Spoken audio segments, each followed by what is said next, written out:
Ağrayın bir söze dökün adamlar, arkamdan gep kıyvat eden adamlar, güne size töhmet atan adamlar. Şonda da men size hormat koyurdum, dualar ederdim dost deyip size, quvonayıp giderdim dost deyip size. İnli göz yetirdim beyledinize, şonda da men size dostlar diyerdim, dostlar diyerdim.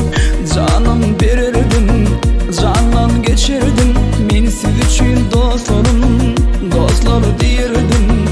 Canım verirdim, candan geçirdim, men siz için dostlarım.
Canım verirdim, candan geçirdim, men siz için dostlarım, dostlar diyerdim.